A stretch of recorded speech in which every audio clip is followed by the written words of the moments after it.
السلام علیکم ورحمۃ اللہ وبرکاتہ۔ سوال پیدا ہوتا ہے قرآن و حدیث کی روشنی میں عذاب قبر کیسے ثابت ہوتا ہے؟ عذاب قبر قرآن و حدیث کی نصوص قطعیہ سے ثابت ہے، اس پر امت کا اجماع ہے۔ اللہ تعالیٰ ارشاد فرماتا ہے، النار یوردون علیہا غدوا وعشیا وَيَوْمَ تَقُومُ السَّاعَةُ اُدْخِلُوا آلَ فِرْعَوْنَ أَشَدَّ الْعَذَابِ۔ اللہ فرماتا ہے انہیں یعنی قوم فرعون کو جہنم کی آگ پر صبح شام پیش کیا جاتا ہے، اور جب قیامت قائم ہوگی تو فرشتوں کو حکم دیا جائے گا کہ فرعونیوں کو زیادہ سخت عذاب میں داخل کرو۔ اس آیت میں قیامت سے پہلے فرعون اور قوم فرعون کو صبح شام نار جہنم پر پیش کیا جانے کا ذکر ہے۔ یہی عذاب قبر ہے۔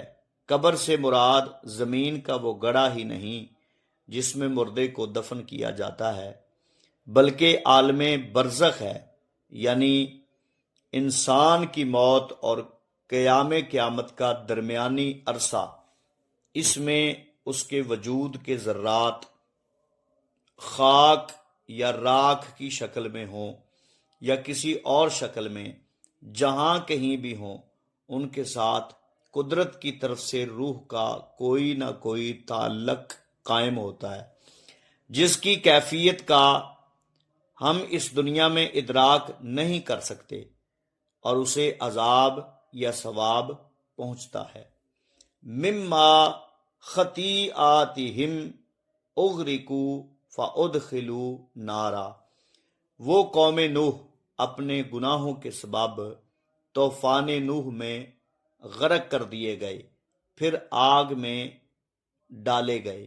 یہاں غرقاب ہونے کے بعد جس عذاب کا ذکر ہے وہ عذاب قبر ہی ہے۔ عذاب قبر کے ثبوت میں کثرت سے احادیث وارد ہوئی ہیں جو حد شہرت کو پہنچی ہوئی ہیں، اور عذاب قبر کے بارے میں شیخ عبدالحق محدث دہلوی اشاعت اللمعات میں لکھتے ہیں کہ جو عذاب قبر کا منکر ہے وہ مسلمان نہیں ہے۔ تو ان باتوں سے ثابت ہوا کہ قرآن اور احادیث سے ثابت ہے عذاب قبر کا عذاب ہوگا اور ثواب بھی ہوگا۔ اللہ تعالیٰ سمجھنے کی توفیق عطا فرمائے۔